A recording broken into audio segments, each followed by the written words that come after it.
അപ്പൊ റിസൾട്ടിനെ കുറിച്ചുള്ള ന്യൂസുകൾ നിങ്ങൾ അവിടെ നിന്നും ഇവിടെ നിന്നും ആയിട്ട് കുറെ കാര്യങ്ങൾ കേൾക്കുന്നുണ്ട്. അപ്പൊ നമുക്ക് കിട്ടിയിരിക്കുന്ന ലേറ്റസ്റ്റ് അപ്ഡേറ്റ് അനുസരിച്ച് വാല്യുവേഷൻ ക്യാമ്പുകൾ ഏകദേശം അവസാന ഘട്ടത്തിലോട്ടായിരിക്കുകയാണ്. അപ്പൊ റിസൾട്ടുകൾ ഏകദേശം നമുക്ക് ഉടൻ തന്നെ പ്രതീക്ഷിക്കാവുന്നതാണ്.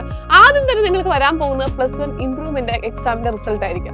അപ്പം ഒരു മെയ് 5 കൂടി, ഒരു 4-5 ദിവസങ്ങൾ കൂടി നമുക്ക് ഇതിന് മുന്നിലുള്ളൂ. മെയ് 5 കൂടി എന്തായാലും +1 ഇംപ്രൂവ്മെന്റ് റിസൾട്ട് വരുമെന്നാണ് നമുക്ക് ഇപ്പോൾ കിട്ടിയിരിക്കുന്ന അപ്ഡേറ്റ്സ്.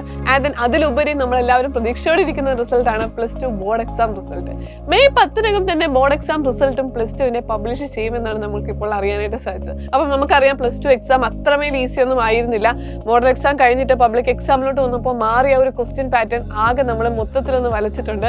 ആൻഡ് ദെൻ വാല്യുവേഷൻ ക്യാമ്പിൽ നിന്നുള്ള കിട്ടിയ ന്യൂസ് അനുസരിച്ചും അത്ര ലിബറൽ ആയിട്ടുള്ള ഒരു വാല്യുവേഷൻ ആയിരുന്നില്ല. അല്ലെങ്കിൽ നമ്മൾ അത്രമേൽ ഈസി ആയിട്ട് നമ്മൾ ഉദ്ദേശിക്കുന്നതിലോട്ട് ഒരു സ്കോറിലോട്ട് എത്താൻ പറ്റുമോ ഇല്ലയോ എന്നൊരു കൺഫ്യൂഷനിൽ തന്നെയാണ് നിങ്ങളും, അതുപോലെ നമ്മളും. നിങ്ങളെക്കുറിച്ച് നിങ്ങൾക്ക് ആ ഒരു കൺസേൺ നമ്മുടെ ഉള്ളിലുമുണ്ട്.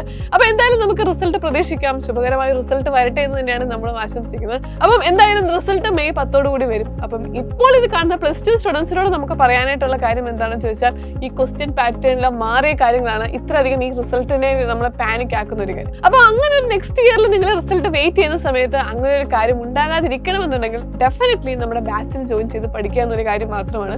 കാരണം കഴിഞ്ഞ വർഷത്തെ എക്സാംസിനെ അപേക്ഷിച്ച് നോക്കുമ്പോൾ ആ മാറിയ ക്വസ്റ്റ്യൻ പാറ്റേൺ അനുസരിച്ച് പ്രാക്ടീസ് ചെയ്ത് നോക്കുകയാണെങ്കിൽ, അതായത് സിലബസിന് ഔട്ട് ഓഫ് സിലബസ് ഒന്നുമല്ല ചോദിച്ചിരിക്കുന്നത്, സിലബസിനുള്ളിലെ കാര്യങ്ങൾ മാത്രമാണ് അവിടെ ചോദിച്ചത്. പക്ഷെ എന്ത് ചെയ്യണം, ആ ക്വസ്റ്റ്യൻ പാറ്റേൺ നമ്മൾ അത്രമേൽ പ്രാക്ടീസ് ചെയ്ത് നോക്കണം. അപ്പൊ ഈ വർഷത്തെ ബാച്ചുകളിൽ എന്തായാലും നമ്മൾ ആ ഒരു രീതിയിൽ തന്നെ, ആ മാറിയ പാറ്റേണിലുള്ള രീതിയിൽ അനുസരിച്ചാണ് നമ്മൾ ആദ്യം മുതൽ ക്ലാസ്സുകൾ എടുക്കുന്നത്.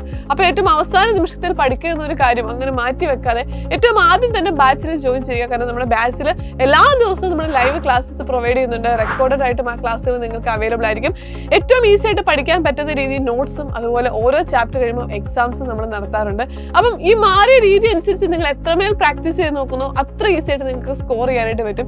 അപ്പം ഈ ഒരു വർഷം നമ്മൾ പബ്ലിക് എക്സാമിന് മാത്രമല്ല, ഹോൺ എക്സാം മുതൽ ക്വസ്റ്റ്യൻ പാറ്റേണിലെ ആ ചേഞ്ചസ് നമ്മൾ എക്സ്പെക്ട് ചെയ്യുന്നുണ്ട്. അപ്പൊ ആ രീതിയിൽ പ്രാക്ടീസ് ചെയ്ത് നോക്കുക എന്നൊരു കാര്യം മാത്രമാണ് നിങ്ങൾക്ക് ചെയ്യുന്നത്. അപ്പൊ നമ്മുടെ യുവ ബാച്ചിൽ എന്തായാലും ആ രീതിയിലുള്ള ക്ലാസ്സുകൾ നമ്മൾ ഓൾറെഡി സ്റ്റാർട്ട് ചെയ്തിട്ടുണ്ട്. നമ്മൾ ബേസിക്സിന്റെ ക്ലാസ്സുകൾ യുവ ബാച്ചിൽ തുടങ്ങിയിരുന്നു. പിന്നെ നമ്മൾ ചാപ്റ്ററിലോട്ട് സ്റ്റാർട്ട് ചെയ്തിട്ടുണ്ട്. അപ്പോൾ ഒട്ടും ലേറ്റ് ആക്കരുത്. ലേറ്റ് ആക്കുന്നതനുസരിച്ച് നിങ്ങൾക്ക് നഷ്ടമാണ് വരുന്നത്. അപ്പം ഏറ്റവും ആദ്യം തന്നെ നിങ്ങളുടെ സീറ്റുകൾ നിങ്ങൾ ഉറപ്പിക്കുക. നമ്മുടെ ബാച്ചിൽ വളരെ വളരെ ചെറിയ ഫീസിലാണ് നമ്മൾ ബാച്ച് പ്രൊവൈഡ് ചെയ്യുന്നത്. ഓക്കെ, അപ്പം ആദ്യം മുതൽ നമ്മളോട് കൂടി ജോയിൻ ചെയ്ത് പഠിക്കുക. നമുക്ക് ഒരുമിച്ച് ഈ വർഷത്തെ റിസൾട്ട് സെറ്റ് ആക്കാം. All the best.